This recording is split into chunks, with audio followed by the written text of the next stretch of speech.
Somewhere over the Atlantic, two B-2 Spirit stealth bombers were already hours into a 36-hour round trip when the intelligence came in. A large number of senior IRGC commanders had gathered inside a hardened underground bunker near Tehran, a facility built specifically to survive exactly the kind of attack the United States was about to deliver. Admiral Brad Cooper, the CENTCOM commander running the entire campaign against Iran, made the call right then, in the middle of an active mission that already had nothing to do with that bunker at all. This is the story of what happened next, and why it matters more than almost any other single strike of this entire war. This isn't a story about a pre-planned bombing raid scheduled weeks in advance. It's a story about a real-time decision made mid-flight that fused together the most powerful conventional bomb in the American arsenal with an entirely separate, already dangerous rescue mission happening at the exact same moment. Very few strikes in this entire war carry that combination of scarcity, urgency, and improvisation all at once, and that's exactly why it's worth walking through carefully, piece by piece. If this kind of sourced, detail-level breakdown is useful to you, subscribing genuinely helps more of it reach you when it matters. Let's start with what those B-2s were actually doing before that intelligence ever came in, because the full context here is what makes this strike so remarkable. According to reporting from the media line, citing Fox News chief foreign correspondent Trey Yingst and high-ranking U.S. defense sources, American forces were in the middle of a rescue operation for downed airmen inside Iran over the weekend of April 3rd through 6th, 2026. The complex operation involved recovering 2 fighter crew members. According to reporting from FACTA, an F-15E pilot shot down on a Thursday night, with the rescue effort continuing into the following days. Recovering a downed F-15E crew specifically means locating and extracting 2 people, the pilot in the front seat and the weapons systems officer in the back, both of whom would need to be found, protected, and physically moved out of hostile territory, likely under cover of darkness, likely under the constant threat of Iranian forces closing in on their last known position. That's the actual starting point of this entire story. Not a bunker, not a bomb, but American aircrew down in hostile territory, and the U.S. military scrambling to get them out alive. Any combat search and rescue mission inside contested enemy territory is already one of the most dangerous categories of operation a military can undertake, requiring helicopters, escort aircraft, and ground teams to operate deep inside airspace. The enemy still actively contests, all while trying to locate and recover personnel who may be injured, moving, or in direct contact with hostile forces. Historically, these missions rank among the highest risk operations any Air Force can run, precisely because they require slow-moving rescue helicopters to loiter over exactly the kind of territory a downed aircrew member was shot down trying to avoid in the first place, and because the enemy, once alerted to a downed aircraft, has every incentive to rush additional forces toward that same location before a rescue can be completed. According to United 24 Media's reporting, citing the Wall Street Journal, it was during that broader recovery operation that intelligence identified a concentration of senior IRGC personnel inside a specific hardened underground site near Tehran. Admiral Cooper, according to that same journal reporting, made the decision to strike that facility as part of the ongoing campaign known as Operation Epic Fury, the same operational name covering the broader war against Iran that had already been running since late February. So this wasn't a standalone mission planned weeks in advance. It was a live, real-time decision made by the theater commander, folded into an already active and dangerous personnel recovery effort, with 2 entirely separate objectives, rescuing American aircrew and striking a leadership target, now running simultaneously in the same contested airspace. Neither objective was allowed to take priority at the expense of the other, according to how this operation has been described across the reporting. Both were pursued at once by the same command structure, over the same stretch of Iranian territory, within the same compressed window of time. If you're finding this kind of a layered, sourced timeline useful instead of just the headline, genuinely helps this reach more people looking for that. Now let's talk about the actual weapon involved, because this is where the story becomes genuinely historic. According to Army Recognition's detailed reporting, the B-2 bombers involved in this strike launched on a round-trip mission from Whiteman Air Force Base in Missouri, flying roughly 7,000 miles according to FACTA's own reporting, and completing the entire round trip in approximately 36 hours according to United 24 Media. That's an almost unimaginable operational tempo for a single mission. Aircrew flying from the middle of the United States across the Atlantic into contested Iranian airspace, delivering ordnance and returning home, all within a day and a half, requiring multiple aerial refuelings along the entire route to even make the flight physically possible. Each of those refuelings, conducted mid-air over open ocean and Allied territory, represents its own carefully coordinated logistics chain. Tanker aircraft, positioned in advance, precise timing windows, and a flight crew that has to stay alert and mission-ready across a genuinely grueling stretch of continuous flight time, all before the actual weapons release over the target, itself even happens. The aircraft delivered the GBU-57AB Massive Ordnance Penetrator, a 30,000-pound class precision-guided bomb specifically designed to destroy deeply buried and fortified targets. According to MiG-Flug's own breakdown of the weapon, it's the heaviest non-nuclear bomb in the entire American arsenal, engineered for one specific purpose: punching through layers of earth, rock, and reinforced concrete to reach whatever is hiding underneath. This exact weapon has a short but consequential combat history, and it's worth understanding that history to grasp why using it here mattered so much. According to Wikipedia's own sourced record of the munition, the GBU-57 was first used in combat on June 22, 2025, when 7 B-2 Spirit bombers dropped 14 of these bombs on Iran's Fordo uranium enrichment plant and the Natanz nuclear facility, in what became known as Operation Midnight Hammer. That operation alone, striking the two most hardened, most heavily defended nuclear sites Iran possessed, represented the entire known combat history of this weapon, before this April strike ever happened. 12 of those 14 bombs went specifically to Fordo, with the remaining 2 used at Natanz, according to reporting on that earlier operation, meaning even within that single historic mission, the overwhelming majority of America's available combat experience with this weapon was concentrated on just one target. That means, before this April strike near Tehran, the Massive Ordnance Penetrator had been used exactly once in the entire history of American warfare, against Iran's 2 most hardened nuclear sites. Using it again, less than a year later, against a leadership target, rather than a nuclear facility, is a significant escalation in how this weapon is being deployed, moving from a one-time strike against declared nuclear infrastructure to a tool now apparently available for time-sensitive strikes on leadership gatherings in the middle of an active war. Let's talk about exactly where this bunker was, because open source researchers moved fast to try to pin that down. According to Defense Blog's reporting, OSINT analysts worked to identify the approximate location of the targeted facility following the strike, and, according to open source assessments, the underground IRGC headquarters struck by the B-2 bombers may have been situated in the mountainous Jamaran district in northern Tehran, though that specific location assessment has not been officially confirmed by the U.S. government. Jamaran itself is a historically significant district, having served as the residence and headquarters of Iran's first supreme leader, Ayatollah Khomeini, after the 1979 revolution.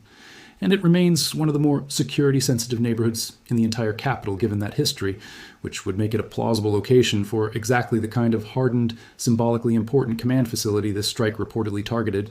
If that specific location assessment does eventually hold up, there would be a genuine historical resonance to it. A strike using America's most powerful conventional bomb landing in the same district that once served as the literal seat of power for the revolution that created the Islamic Republic in the first place, nearly half a century after Khomeini himself governed from that same neighborhood. That caveat about official confirmation matters, though, and it's worth being fully transparent about it.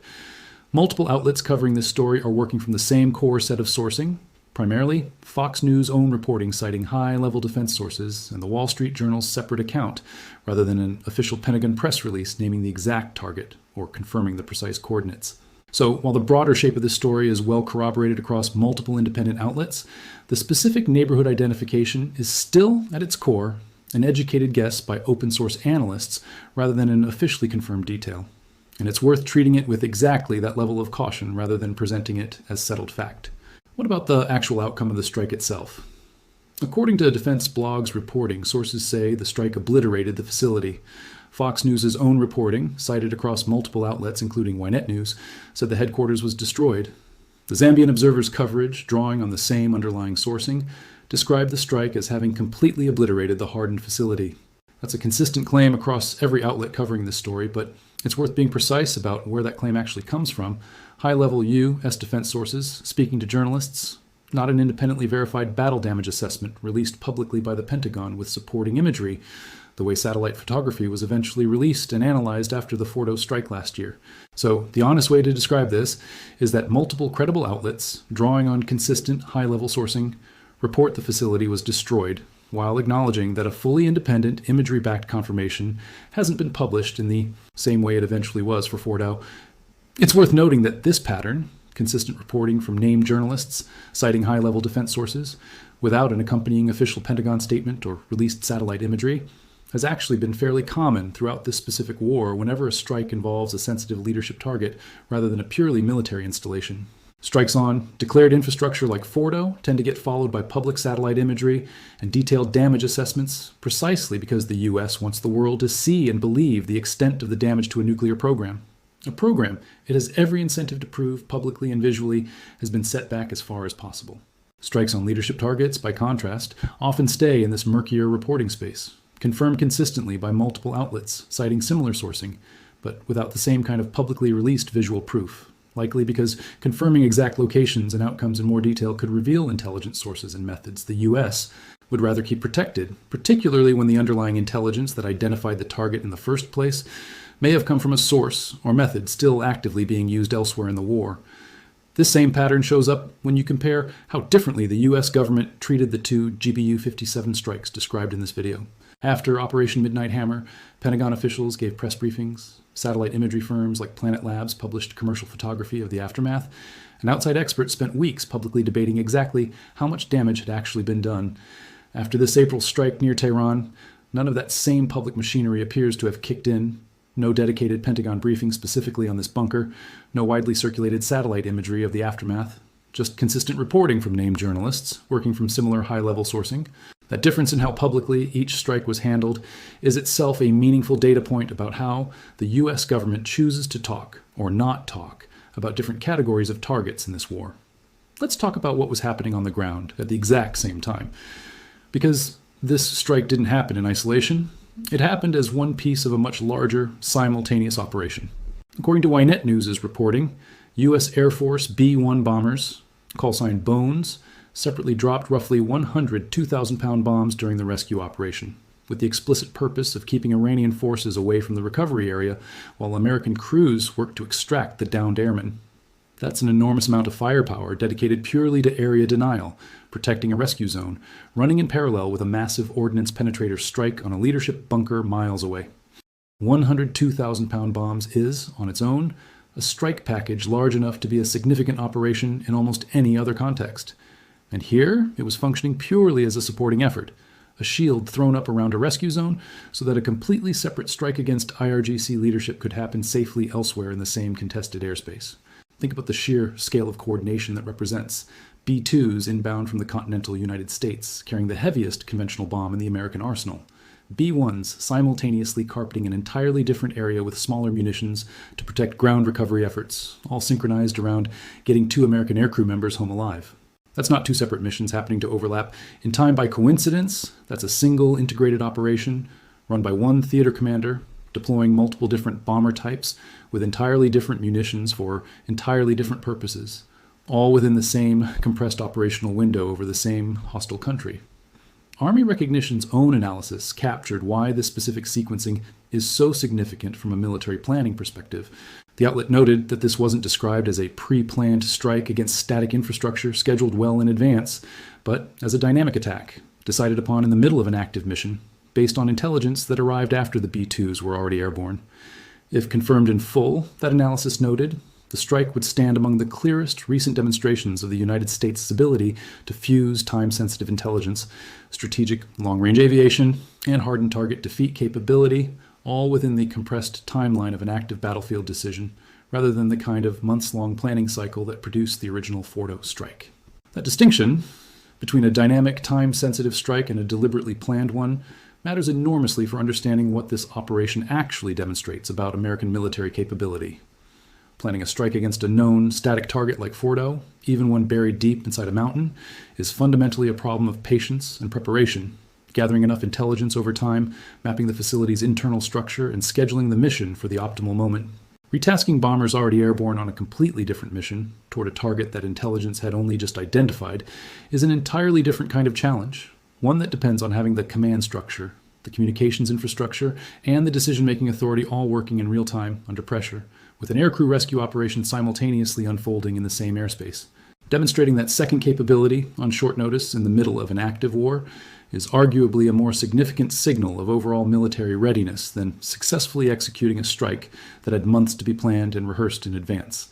Let's zoom out for a second and place this within the broader war, because this specific strike landed at a moment when the overall campaign against Iran was already staggering in scale. According to reporting from Facta, Citing CENTCOM's own figures, the U.S. military's campaign against Iran had struck over 13,000 sites across the country within just 6 weeks of the war beginning. 13,000 sites in 6 weeks works out to an average of well over 300 targets struck every single day since the war opened on February 28th, an operational tempo that puts this specific bunker strike in context, one target among many thousands, but distinguished from nearly all the others by the fact that it involved the single most powerful conventional weapon in the entire American arsenal, deployed on short notice against a leadership concentration rather than a fixed piece of infrastructure. Put another way, out of roughly 13,000 targets struck in that stretch, this was one of only a tiny handful where the Massive Ordnance Penetrator itself was the weapon of choice, a rarity that stands out precisely because everything else about the broader campaign had, by that point, become a matter of sheer volume and repetition rather than the deployment of America's single most exceptional piece of ordnance. That same reporting noted the political rhetoric surrounding this exact period had reached its own extreme point, with President Trump threatening to destroy Iran's critical infrastructure, including bridges and power plants, and escalating further the following day with a Truth Social post threatening to eradicate what he called Iranian civilization if Tehran didn't comply with his demands by 8 p.m. Eastern that Tuesday. White House Press Secretary Caroline Leavitt, asked about that specific ultimatum, told Military Times that only the president knows where things stand and what he will do, a level of deliberate ambiguity from the White House's own spokesperson about the administration's next move, delivered in the exact same news cycle as this bunker strike. That combination of rhetoric and action is worth sitting with together rather than separately. On one side, the president was making some of the most extreme public threats of the entire war, language about eradicating civilization that goes well beyond typical wartime messaging, even by the standards this conflict had already set. On the other side, the actual operational reality on the ground was a far more surgical picture, a rescue mission for 2 downed airmen, a time-sensitive strike on a specific leadership concentration using a weapon reserved for exactly this kind of hardened target. The gap between the sweeping apocalyptic language coming from the White House and the precise, targeted nature of what was actually happening in Iranian airspace that same week is itself a pattern worth remembering as you follow the rest of this war. Public rhetoric and battlefield reality don't always move in lockstep with each other, and treating a president's most dramatic public statement as a literal preview of the next operational decision has repeatedly proven across this specific conflict to be an unreliable way to predict what actually happens next on the ground. If you want a sense of just how significant the GBU-57 itself is as a piece of hardware, it's worth understanding what makes it so different from more conventional bunker busters. According to reporting on the weapon's design history, a 2007 U.S. Air Force report indicated the GBU-57 was engineered to burrow up to 200 feet underground before detonating, dramatically deeper than earlier American bunker busters like the 5,000-pound GBU-28. It's precision-guided, 30,000 pounds in total weight, 20.5 feet long, and can only currently be carried and dropped by the B-2 Spirit, a stealth bomber design specifically chosen because it can penetrate contested airspace largely undetected, exactly what was needed to reach a target deep inside Iranian territory during an active war. Only 19 B-2s exist in the entire U.S. Air Force inventory, and each one can carry a maximum of 2 of these bombs at a time, which is part of why the original Fordo strike required 7 separate aircraft working together to deliver all 14 bombs used that night. That scarcity is worth sitting with for a second, because it puts this specific April strike near Tehran in real perspective. The United States doesn't have an unlimited supply of aircraft capable of delivering this weapon, and each mission represents a meaningful commitment of a genuinely scarce, strategically vital capability. According to reporting on the Air Force's own procurement decisions, Boeing, the sole qualified manufacturer of this specific munition, was awarded a sole source contract to produce additional GBU-57 bombs, specifically to replenish the inventory expended during the original Fordo strikes, with officials warning that any delay in that contracting process risked leaving the stockpile too thin to support additional operations exactly like this one. Choosing to use even a portion of that limited, actively being replenished capability on a leadership bunker in the middle of an unrelated rescue operation, rather than saving every available B-2 sortie purely for hardened nuclear infrastructure, tells you something about how seriously American commanders were treating the opportunity to hit a concentration of senior IRGC leadership when the intelligence presented itself. That's not a decision made lightly given how limited this specific capability actually is across the entire Air Force, and given that the same command structure had every reason to want those scarce weapons preserved for a potential future strike on an even more hardened target like Pickaxe Mountain, a site that, as of the most recent reporting on this war, still hadn't been struck at all. So let's pull this whole picture together and understand what actually happened here, and why it's such a significant moment in this war.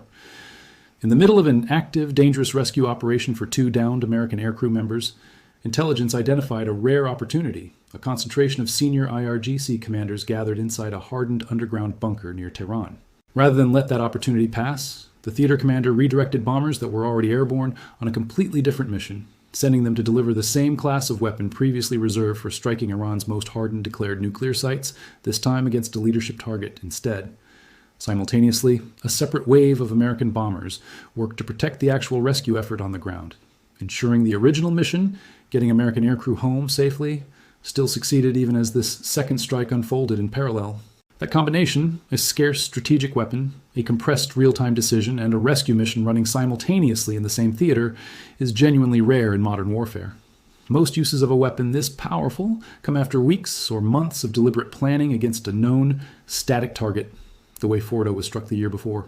This was the opposite, a dynamic, time-sensitive call made by a commander with bombers already in the air, retasked toward a target that had only just been identified. It's worth thinking about the human dimension of that decision too, not just the hardware and the timelines. Somewhere in that 36-hour round trip, an American commander had to weigh a genuinely difficult calculation, whether redirecting bombers already committed to protecting a rescue mission toward an entirely new target might introduce any additional risk to the 2 aircrew members still waiting to be recovered, against the value of striking a concentration of senior IRGC leadership that might never present itself again in exactly this way. That's not a decision reducible to hardware specifications or flight paths. It's a judgment call made under genuine pressure, with American lives already on the line in one part of the operation, while a second, entirely separate opportunity opened up in another part of the same battle space. Admiral Cooper had to make that call with the B-2s already committed to their flight path, meaning there was no lengthy deliberation available, no committee review, no extended intelligence double-check, just a theater commander weighing a rare, perishable opportunity against an ongoing rescue mission, in real time, thousands of miles from Washington. Whether or not every detail eventually gets independently confirmed with the same level of publicly released imagery that followed the Fordo strike, the consistent corroborated reporting across multiple credible outlets makes clear that this was one of the more operationally significant moments of the entire war so far. A moment where American air power demonstrated it could reach, on short notice, deep into the most protected parts of Iran's military leadership structure, even while simultaneously fighting to bring its own people home. The reporting reviewed for this breakdown consistently describes the overall effort as a rescue and recovery operation for the 2 downed crew members, though the specific final outcome of that recovery effort for each individual crew member isn't broken out in detail across the sourcing available, a reminder that even a story this well corroborated on the strike itself still leaves some threads about the people at the center of it genuinely open. Thank you for watching, and for sitting through the version of this story that traces exactly how this strike came together instead of just repeating the headline that a bunker got destroyed. This is a story built almost entirely on high-level source reporting rather than an official, independently verified battle damage assessment, so treat the specific outcome and the exact location in Tehran's Jamaran district as consistently reported but not yet fully confirmed through public independent evidence. That distinction between consistent sourcing and official confirmation matters for nearly every story coming out of this war, and it's worth carrying that same habit of caution into whatever you read or watch about this conflict next, regardless of the source.